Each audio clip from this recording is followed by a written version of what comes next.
మానసికవేత్తలు 75 సంవత్సరాల పాటు తమ విజ్ఞాన పరిశోధన సాగిస్తారు.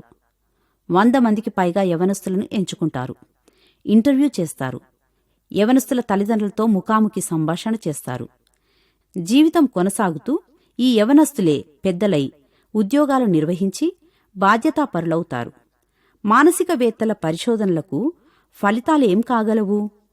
75 సంవత్సరాల తమ పరిశోధన ఫలితంగా శాస్త్రవేత్తలు ఏం నేర్చుకుంటారు? ప్రేమ బాంధవ్యాలను గూర్చి వారు తెలుసుకోగలరు. ప్రేమతో కూడిన సంబంధాలు ఎంతో ఆరోగ్యదాయకం, సంతోషకరమై ఉంటాయి. మొదటిగా మనిషిని ఒంటరితనం చంపేస్తుంది.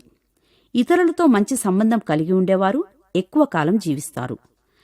రెండవదిగా, ఇతరులతో మంచి సంబంధాలు కలిగేవారు వారికి ఎంతమంది పిల్లలు, వారెంతమంది స్నేహితులు కలిగి ఉంటారనేది ప్రాముఖ్యం కాదుగాని ఎవరు తమపై ప్రేమను కనపరుస్తారో అనేది వారికి ప్రాముఖ్యం.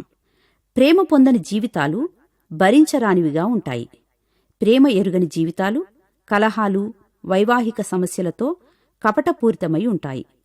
విడాకులు తీసుకున్న వారికంటే కూడా ఇటువంటి జీవితాలు కడుహేయమై ఉంటాయి. మూడవదిగా, ఇతరులతో మంచి సంబంధం కలిగి ఉండేవారు తమ ఆరోగ్యానికి మేలు చేసుకోవడమే కాక వారి మెదడుకు మంచి సంబంధాల వల్ల ఎంతో బలం చేకూరుతుంది.